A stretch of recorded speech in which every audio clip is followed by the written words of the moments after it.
me how you were feeling physically after that fight. I was feeling relieved that it was over with. I was happy that I got the win.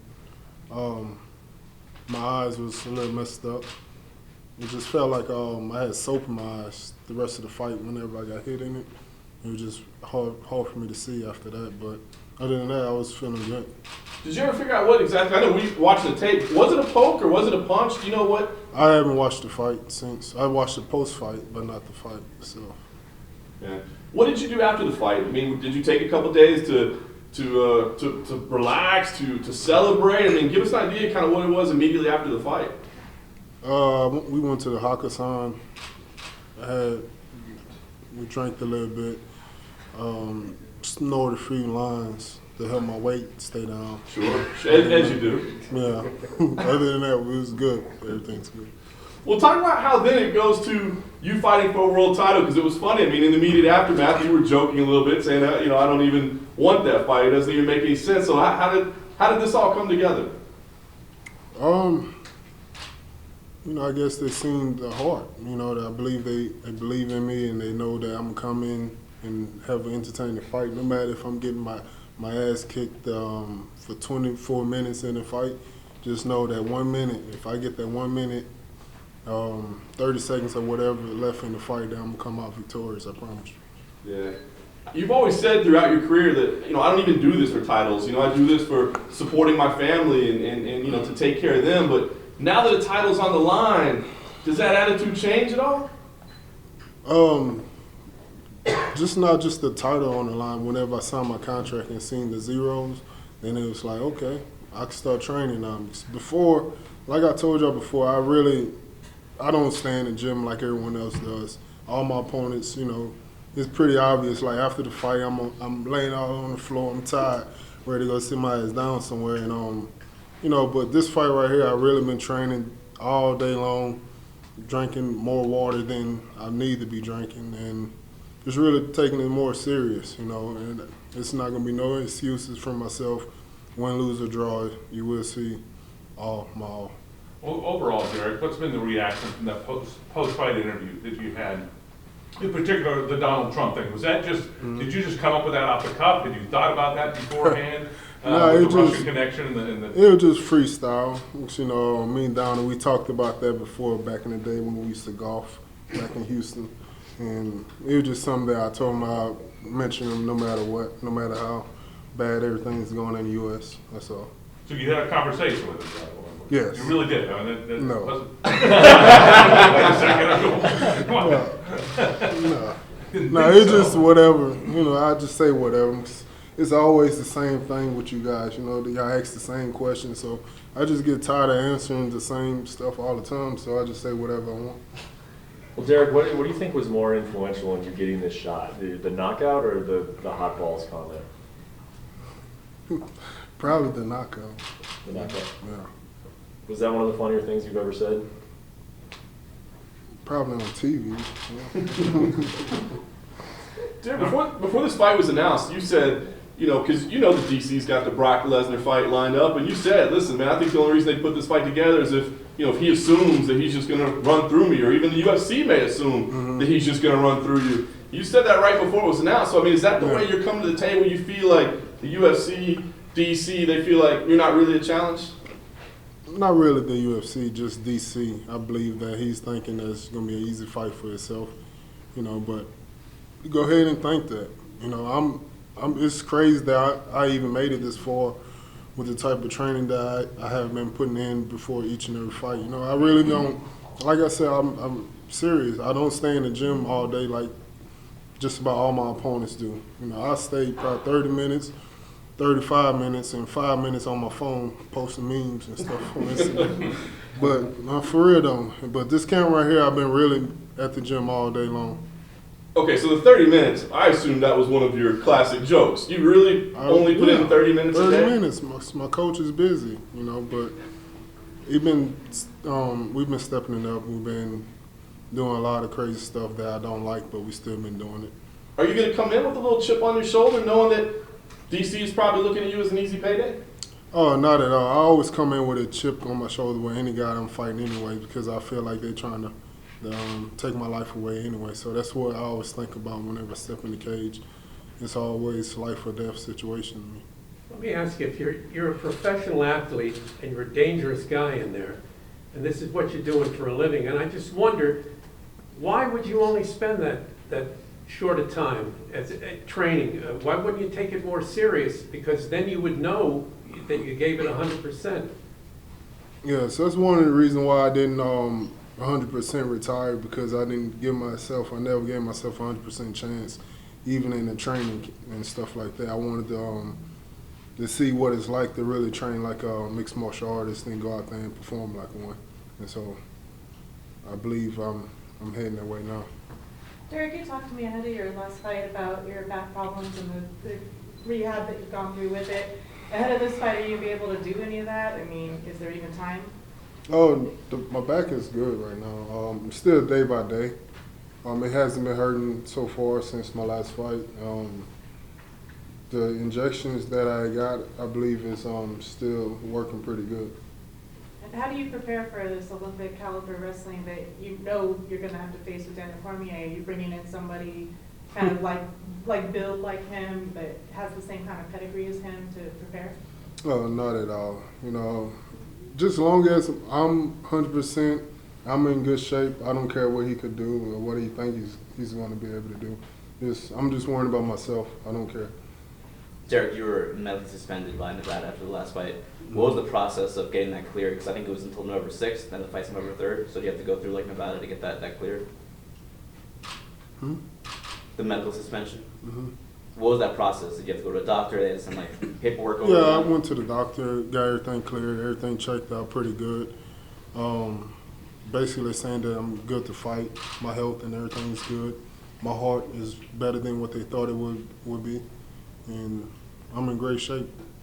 Do you feel like you'll be 100% going into this fight? I will be 100% going into this fight. DC said that he's not going to be 100%. He has a bad hand. Is that a mistake on his part? Do you think to go into a fight with you with a bad hand? I go in every fight with a bad back and overweight and damn near diabetic. So it doesn't matter to me that he's coming and fight with just a bad hand. That's a good thing for him then. Derrick, is this more an opportunity that you really want, or is this one that you just can't pass up? It's just one that I can't pass up because I know it's a lot of guys in this division that probably deserve a shot more than I'm getting, then I probably don't deserve a shot more than Stipe should have got the shot, But, ain't no telling when the next time I'm going to get this opportunity, so I had to jump on it anyways. And as a guy who has talked about, the money and the reason why you do it, like, is this paycheck significant enough that this could be your last fight? No, I don't think it would be my last fight, but the paycheck is pretty good. Can you compare it to some of your others? Like comparing to other ones you've received, how big is it? It's probably more than I made this year already. What did it mean for you in Houston when the hurricane relief and what you did there? I mean, you jumped in. You went down and you made it happen. You made good things happen down there. And now you got a hurricane, and obviously the one in Florida, they're going through that, so it's on the minds of people right now. But that was important to you, wasn't it, to go down there and do that? Yes, for sure. It was just one of those situations where my neighborhood didn't flood, but the people around my neighborhood flooded, and I just didn't want to stay in the house all day and not doing anything and not helping no one and stuff like that. And plus, I have direct TV, and so any kind of rain or wind and something like that, it'll mess your TV up. So I couldn't stay home and watch TV. So I just wanted to go out and help whoever I can and don't be bored. But you did. I mean, you physically got out and you got the truck out and you went and helped people. Yeah, for sure. Hands on. The first day it was just like, okay, just help the people in my neighborhood and surrounding areas. Then a few days later, I'm just start going miles out, and like a week later, I was start going to a different city that was close by. You keep in touch with any of them, and do they follow your career? I keep in touch. Yeah, I keep in touch with Trader Troop. He always keep me up to date with everything and how much he appreciate my help and stuff like that too. Is your eyes are red? Is that still residual from the fight from 12 days ago? No, I'm just leaving Joe Rogan's show. I'm a Oh, little high right now. Nah. Nah. Yeah, it's from the fight. Are the Astros going to come back from a 3-1 deficit? Next question. Yeah, we got it. Tonight, right? Tonight? Yeah, we got it. Derrick, is the vision impacted at all? I mean, like you said, the redness, is it just on the surface? I mean, is the vision impacted at all? No, it's no blurred vision. I can still see. You see you lost a little weight too, you know. You don't got the blue shirt on today. But I can see pretty good. You got the vision down. I want to ask you too, since this fight was announced, people went back to that press conference interchange that you two guys had. I want to ask you what happened backstage. DC kind of put it out there that you seemed like you wanted to knock him out. That you made the joke about the chicken and that. But what happened backstage? I mean, were you trying to get into his head a little bit, or let him know that, hey, I'm coming for you at some point? Yeah, because it was the perfect time. It was just me and him in the hallways, and so I just told him I'm coming for that belt, and he chuckled or whatever, talking about you better work on that cardio. I said, shit, don't worry about my cardio. I got that. And that was about it. You think you don't think he took you serious at that point? Oh, if you don't take me serious, it's a mistake. I want him to take me serious. I don't want no excuses or nothing like that. And I just really can't wait for that night, anyways. Derrick, the memes and the videos you post on Instagram, where do you get those? Do you seek those out? Do people send them to you? Where do you get all these? I don't know, just on the internet. I don't know. So you just go on the I just internet find whatever I think is interesting to me or funny to me and just post it. Even if it's cringe, I just still post it. Derrick, you said it's crazy that you've made it this far considering how little you train, I guess. How do you think it's happened? Why do you think you've had so much success? I believe really it's just my heart. I got probably the most heart than any guy that's in the UFC. I believe it's my heart and my power. If this opportunity had come up, what would you be doing this week? You say this week? Yeah, what would you be doing right now instead of sitting in front of us? I'll probably be in LA, huh? What Joe Rogan podcast at? LA? Yeah. Yeah, I'll probably be in LA right now. Baked. High as hell right now, probably. Have you put a final dollar figure on how much that right hand was worth? I mean, you got your win bonus that night. You got bonus. Now you're getting a title shot. Put a dollar figure on how much that right hand that you landed was worth. It's probably $1 million. Probably about $1 million. Yeah. If you get the belt, what is the first thing you're gonna do? Probably just put it in my closet. I don't care about the belt, but I will try to win the belt though. But I really don't care about it if I get it or not.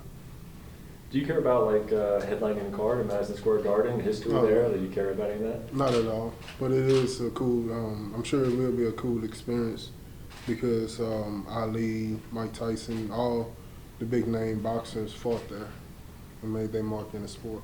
So it will be cool though.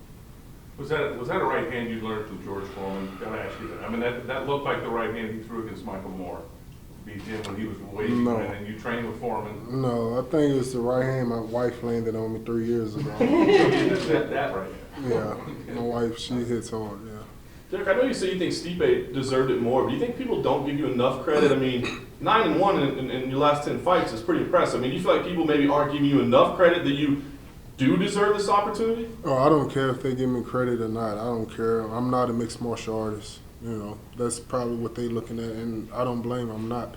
I don't train like a mixed martial artist. I don't respect the sport like everyone else does. I'm just a brawler. So I go in to fight just to fight. I don't care about the submissions and the technique and all that and the bowing and showing respect. I don't give a damn about none of that. I'm just coming in to fight. After the knockout and the post-fight speech, did anyone reach out to you? Any celebrities? Did anyone tag you on Instagram or social media that you thought was cool and unexpected? A lot of people were tweeting about everything. Yeah, there was a lot of celebrities. It was crazy. Like the one that stood out the most probably Lil Wayne. That he says he's a big fan of me now from that. So it was cool. You got something planned to call out Lesnar should you win the title? Because he was going to be next for DC, so that could be your first title. Oh, it doesn't matter who's next. I don't care. And still believe Stipe probably should have been next because all of the people that had lost their belt, they got the title shot right back as soon as they lost it. They got the rematch. But it is what it is. But I'm happy. I'm grateful for the opportunity. But going back to what you've been stating, you fight for the money, and the Lesnar fight would be bigger Yeah. than Miocic. If it's Miocic or Lesnar, that's fine. Whatever the UFC want to pay me for, that's fine. I don't care who's next. Do your kids recognize or realize how big this fight is for My Dad? kids Are don't. they saying anything? My kids don't give a damn. My kids make more fun of me than the social media people that's trying to bully me on social media. My kids, they always making fun of me, so it don't matter. Wait, who's trying to bully you on social media? Everybody, man, you don't see it? They bully me. Yeah. That sounds like a bad idea. Bully you. What'd you think of the poster for EC230? Did you see it? Yeah, it's pretty cool. I like that. I like my head is bigger. It's like an X-Men. Awesome. Thanks, Derrick. Thanks. Appreciate it. Thanks, Derrick.